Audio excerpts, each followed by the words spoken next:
Erdos has address number 2. I have address number 3. And the guy who said who obviously has address number infinity. Right?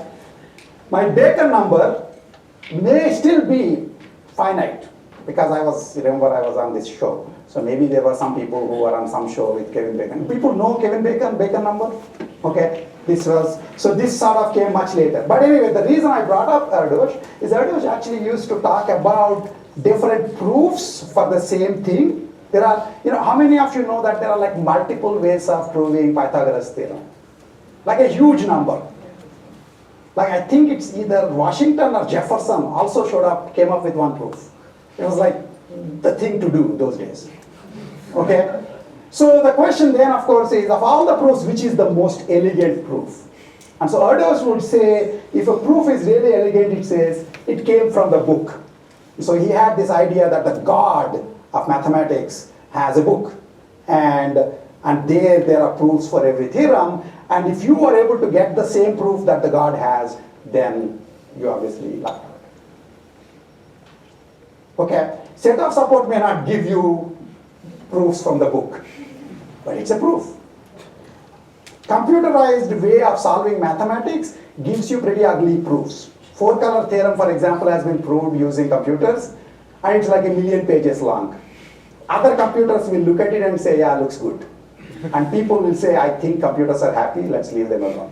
So a lot of mathematicians still feel very unhappy that four-color theorem is proved by computers.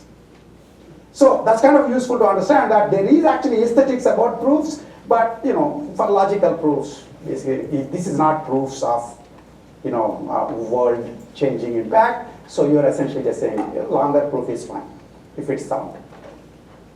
So one more heuristic is linear input form strategy. It's even better. This one says every pair of clauses that you ever resolve, one of them must be one of the input clauses. That means the clauses from the 0th level. Do you see what I'm saying? A pair of clauses, one of them must always be from the 0th level. This will reduce number of resolutions too. It's not looking at the royal blood anymore. It basically says one of the guys that you're resolving, it must always be from the 0th level. How many of you know Prolog? Prolog uses this linear input form strategy. Linear input form strategy is not complete. That means there can be theorems that are provable, but you would miss proving them. Okay? So this is the kind of, so instead of admissible, inadmissible, we'll say this is incomplete heuristic, and this is complete heuristic.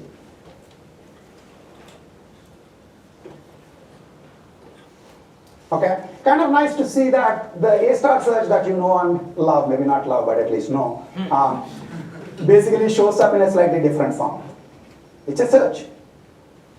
And the heuristics have a slightly different character.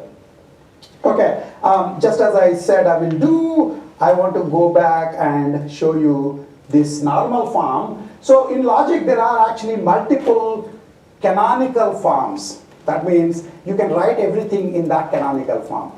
For computer science, for example, there's a canonical form. For all your programs, there's a canonical form, which is Intel assembly language.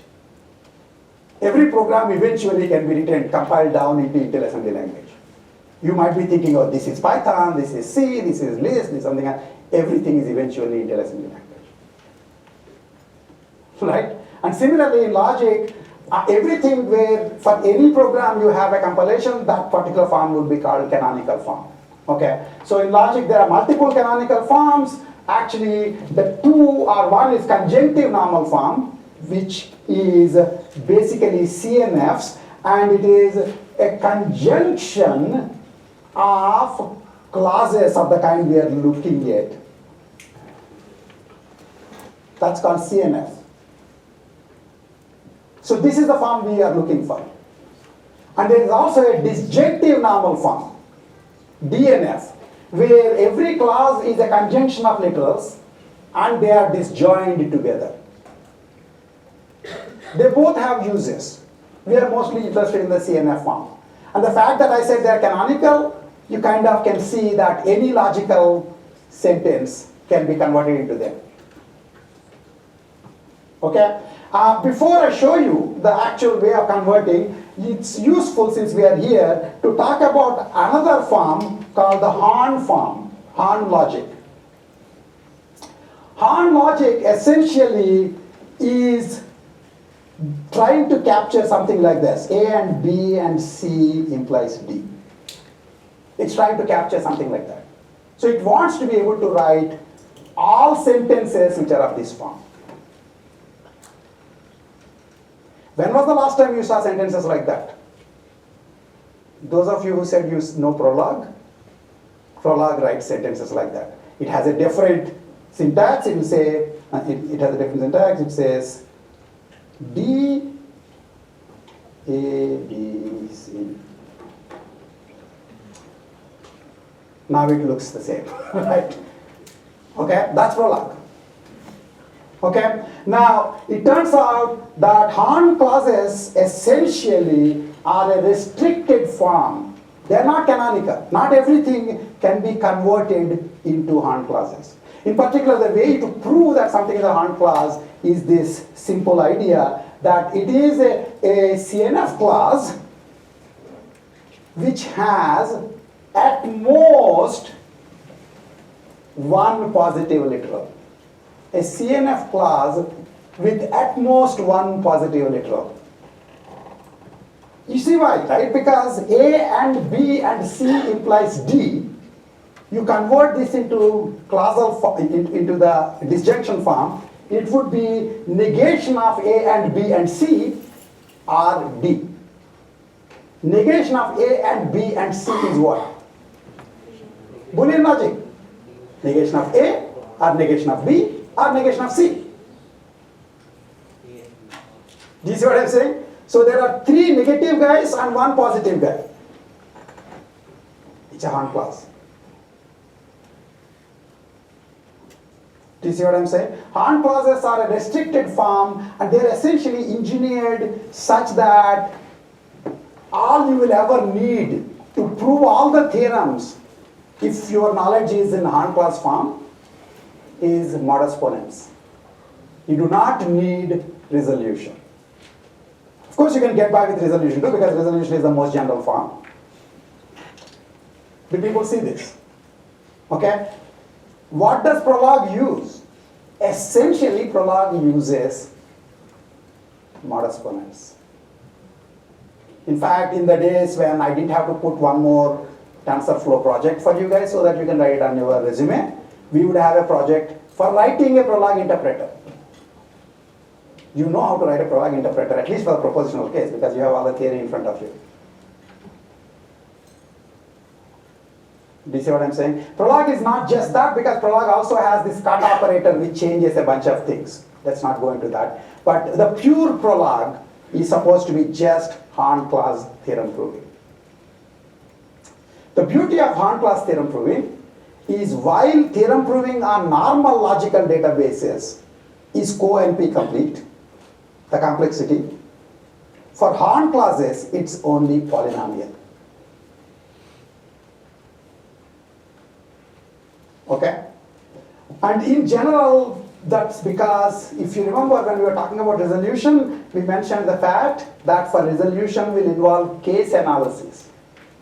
Remember the example we gave is either Tom comes to the party or John comes to the party. If Tom comes to the party, Rav is happy. If John comes to the party, Rav is happy. Is Rav happy? Rav is happy. If either Tom or John will come. If Tom comes, Rav is happy. If John comes, Rav is happy. Rav is a happy guy. And the way you prove this is, case 1, Tom only comes. Rav is happy. Case 2, John comes. Rav is still happy. So Rav is happy. Case analysis.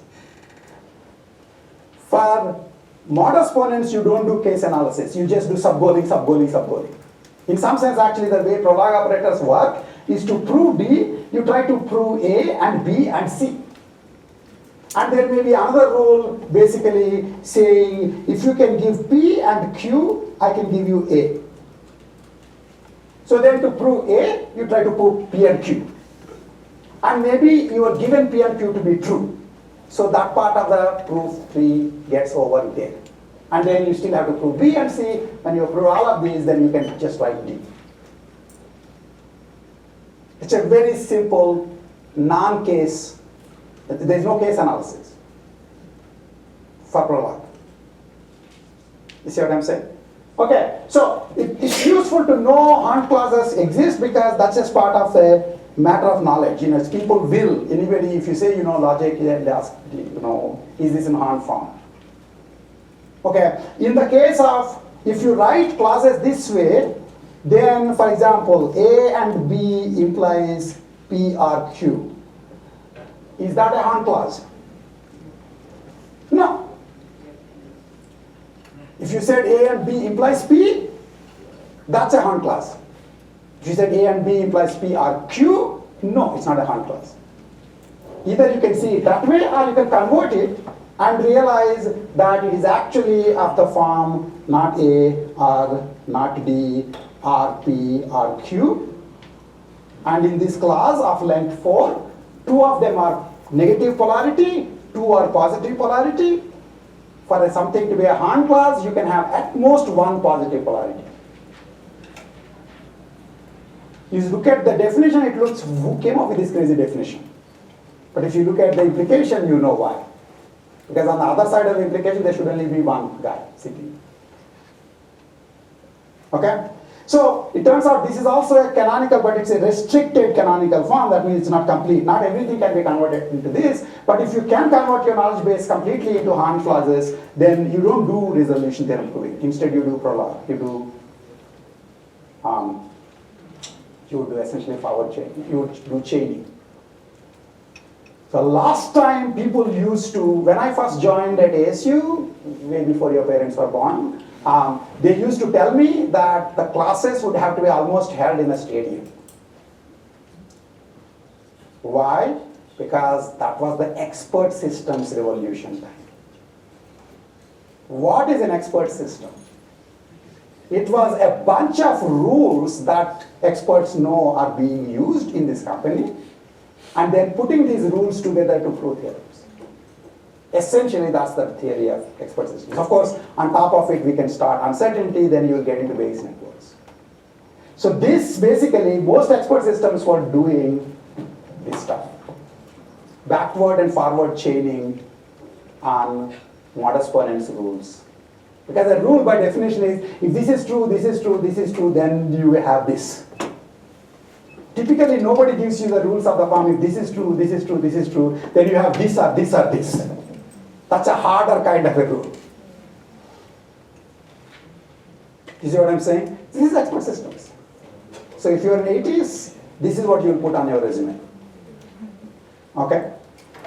But that's for the Hahn clauses. So the last thing I want to point out in this particular case is to say that everything can really be converted into conjunctive normal form. I kind of told you this. More or less you can see this, but here are some steps that tell you that if you have to convert any sentence into, any propositional logic sentence into a clausal form, you just follow these steps blindly. Okay? First, remove the implication. Removing the implication means if you have A implies B, you write it as not A or B. Because implications are not existing in the clauses. Then you pull the negation in. So if you have not of A or B, negation should only be applying to a single proposition. That's the idea of pulling the negation in. So you know from your Boolean logic that not of A or B is identically equal to not A and not B. Right? Okay? So that's the pulling the negation in. Then you use De Morgan's laws to distribute disjunction over conjunction. So if you ever have A, R, B, and C, you can write this as A, R, B and A, R, C. At this point, drop the conjunction and say everything to the one side of the conjunction is one class, the next side of the conjunction is other class. So you basically have two classes there. ARB is one class, ARC is the other class. You see what I'm saying? So you do this methodically, it's in a polynomial time, you can compile any propositional logic sentence into CNF form. Right, that's the same thing. Your compilers take your C language, your Python language, convert it into assembly language. And they take exponential time, you would be very unhappy. More or less take polynomial time and compile it on often times. Okay? Okay, so that's the conversion to CNF form, since that was doable, and you know how to do search. And I also last time, and then we talked about this, and also last time I talked about the fact that you can take, I gave an example, a longer example of English sentences that are sort of written into propositional form and then converted into clausal form, and then we did a bunch of resolutions. I just showed a sequence of resolutions that ends in empty clause. Okay, when you are doing it, that's basically like saying, show me one path for A star search that ends to the goal. So if I give you a graph, a big graph, and I say, can you give me a path to the goal? Right, then you have to say, you can go from initial state to this, then this, then this, then this, etc. That may not be the shortest path, that's just a path. So for us, the goal is the empty class. And I just need to give you a sequence of resolutions that will end up in empty class. And I just gave you some. You are not expected to have to do this normally, because ultimately a computer should run this process and find the empty class. But to see that you understood the idea, we'll ask you to do it on smaller problems. You see what I'm saying? When you're doing it, don't feel bad if you cannot, under time pressure, find the right sequence that is ending in empty class. That's because that's what computers are good at doing. Okay? But when you are under pressure, it's one thing not getting the right answer, but it's other thing generating wrong answers, unsound resolutions. This is what I was saying last class. People start seeing emptiness around them when they can't find the empty class. Everything is empty. Okay? So some of the things that normally people do the first time around is, first of all, they forget to, some normal gotchas is, you should first negate the goal before converting it into the clausal form. Okay? And the second is that you should, if you have PRQ and not PR not Q, you have to select one literal and resolve on it. You can't just say, okay, I'll take PRQ and not PRQ, the whole thing gets cancelled, I get empty class. That actually makes no sense. Except in the exam or under pressure. In fact, if you are able to get an empty class, here is a way of convincing yourself that you should not have done this. It's not because it's a dumb rule that you just have to follow. It's because if you were to actually convert PRQ and not PR, not Q, and if you really do normal resolution, what you will do, let's say you'll remove this and you'll say Q. Okay, Q or Q, which is Q. Okay, or if you did it the other way around, okay, this is not clear, and you decided to go with Q, you would have gotten P. What this means actually is these two formulas hold either in a world where P is true or in a world where Q is true. Imagine a world where P is true. Is this formula true? So P is true, Q is false. Okay? Is this formula true? Yes. How about this formula? So the conjunction? Still true. And you just by desperately finding an empty class where one exists, you said these two are inconsistent together. It's not me you are insulting by doing that. You're insulting truth. See what I'm saying? So that's the reason you shouldn't take PRQ, not PRQ, and convert them into empty class at the same time. Okay? So that's the other thing that people do, should remember not to do that, and that's what basically is being shown. Again, nobody has to tell you this. There is a good way, there is a right way of doing it. 10,000 different wrong ways of doing it. I'm just telling you this because this is one of the wrong ways that many people do. There are many other wrong ways. I'm sure you will figure out yourself. Okay, for which if I just tell all possible ways people make mistakes, it's going to take a long time. So this is a more complex thing. I already mentioned complexity of propositional inference. For the full case, propositional inference is co-NP complete. That means exponentially hard. Okay. For the Horn class case, it's polynomial. That means if your knowledge happens to be in the Horn form, then it's polynomial.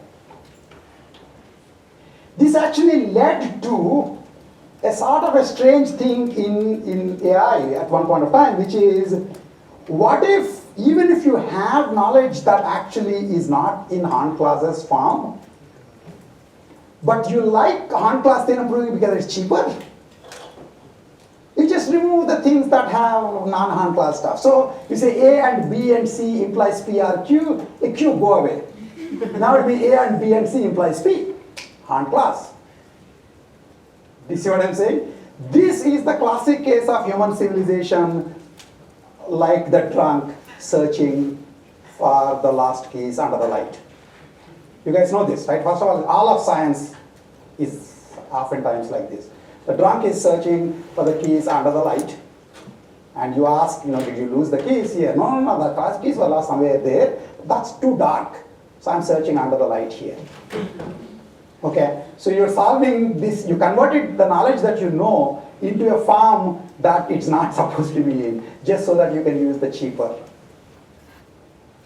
thing. This is not that different, by the way, from people taking pictures of SAT classes. I forgot to put this thing. There are people who, nowadays, everything should be done by ConvNets. So, instead of proving theorems, take a picture of the classes.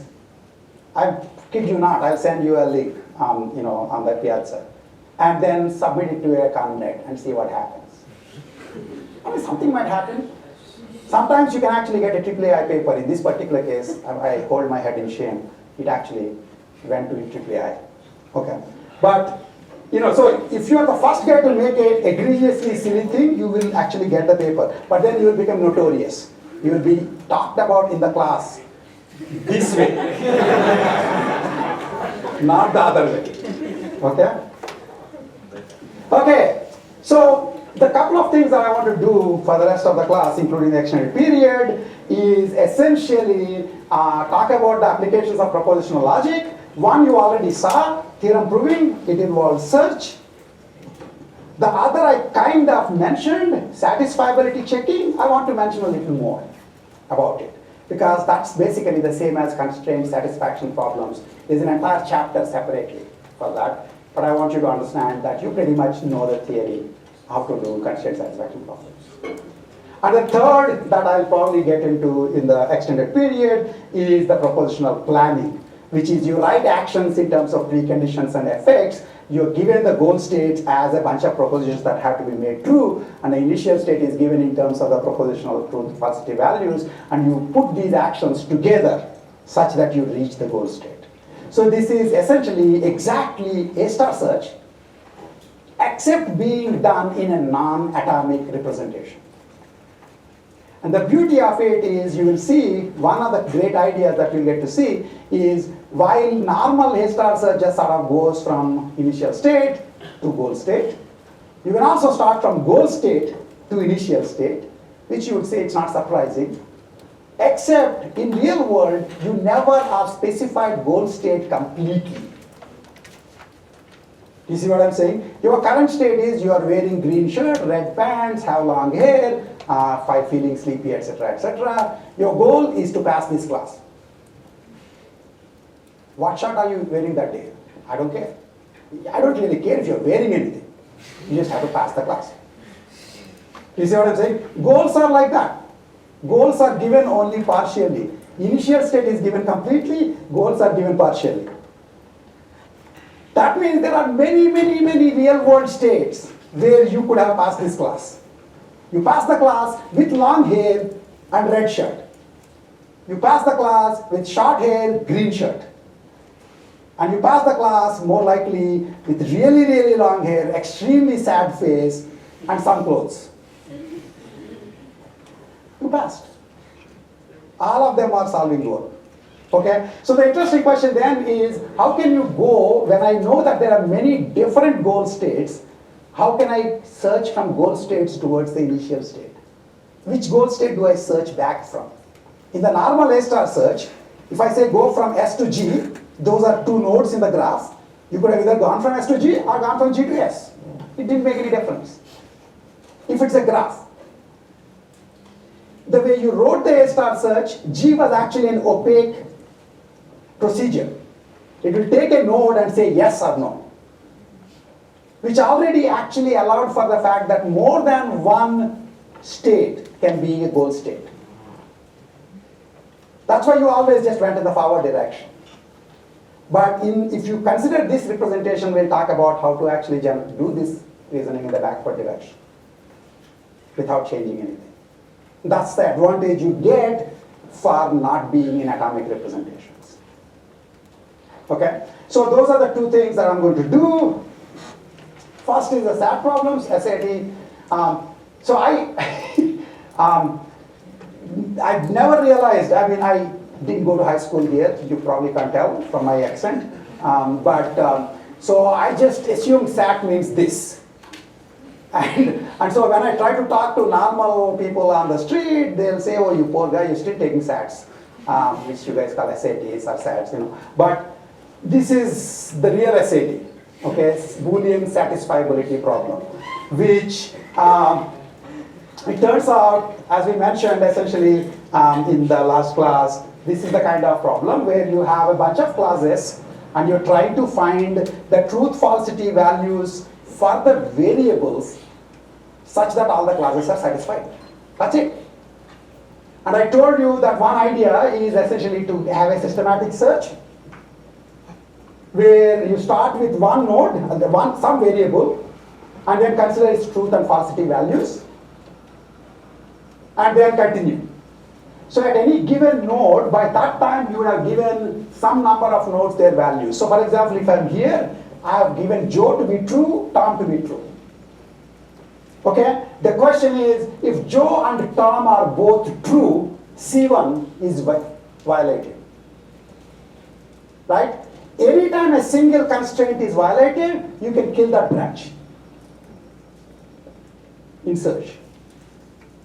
So this is the simplest idea.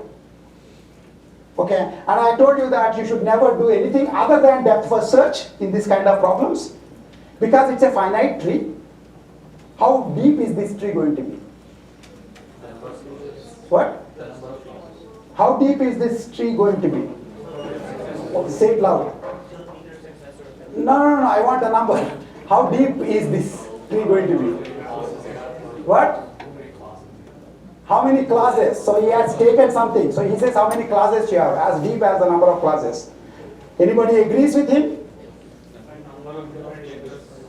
Number of different literals. What are literals? Basically proposition symbols. So now we have two competing factions. Some people think this tree is going to be as deep, in the worst case, as the number of clauses. And some other person, at least one person, thinks that it's going to be as deep as the number of propositions that are taking part in these classes. Which side are you on? Hey, one of them is right. Propositions. Number of propositions. You see what I'm saying? You bet on the wrong horse if you went to the other branch. Okay? So in fact, the clauses, by the way, here is, I should mention that this particular problem, we are calling it SAT problem, SAT, but it can also be called a CSP problem, constraint satisfaction problem, a general constraint satisfaction problem, especially a general discrete constraint satisfaction problem, basically has a bunch of variables, each of which have a domain, which is the values they can take. And there's a bunch of constraints saying, if this variable takes this value, this takes this value, this guy cannot take this value. That's what we're doing here. Except we're doing it for variables that are Boolean. That means their domain is just true or false. Do you see what I'm saying? So in fact, CSP is nothing but SAT where the variables have non-binary, domains. Our SAT is nothing but CSP where the variables have Boolean values. Okay? So in some sense, I'm also covering the CSP chapter. So later on, if you want to know whether or not we have any idea about CSP, this is basically the closest you can to CSP. Yes? How does this relate with anti-completeness? Boolean satisfiability problem, which is if you are given a bunch of satisfiability clauses and checking whether bunch of propositional clauses, okay, you think in terms of clausal form, CNF clausal form, okay, then checking if you can find the truth-false assignment to all the variables such that all the clauses are satisfied. That is called the Boolean satisfiability problem. The question is, how hard is it to do? And what Stephen Cook basically pointed out is that unless polynomial, there is no difference between polynomial and NP-complete hierarchy. In NP problems, class NP problems are problems where if I give you a solution, you can check if it is a solution or not in polynomial time. Class P is all problems that can be fully solved in polynomial time. NP requires some oracle to produce solutions in parallel. And then you check if any of them are solutions. And if it takes only polynomial time, then it's NP. So unless class NP is the same as class P, Stephen Cook proved that Boolean satisfiability is not in class P. And that started the whole structural complexity theory. We got the Turing Award, as I said. In fact, Richard Karp then essentially went on to prove, then he made a cottage industry and showed every other interesting problem. Hamiltonian circuit, it can be reduced to, Boolean SAT can be reduced to it. Okay, graph coloring, Boolean SAT can be reduced to it. Or something else, Boolean SAT can be reduced to it. If you can reduce Boolean SAT to your problem, you're dead. Do you see what I'm saying? That means it's as hard as the Boolean SAT problem. If you reduce your problem to Boolean SAT, that doesn't mean anything. It just means you can solve the Boolean SAT solvers. You can use the Boolean SAT solvers. Do you understand what I'm saying? So that's the basic, Cliff's Notes primer on NP completeness. Okay, so this is your search, and you can do it this way, and then the depth of the tree is the number of variables. The clauses only take part this indirect way. Anytime a clause is ever violated in a branch, you kill the branch. And then you can be done, right? So it turns out that there are a bunch of other things that you can do to improve this, one of which is, in addition to checking if your clauses are already satisfied or not, if in addition to checking if your partial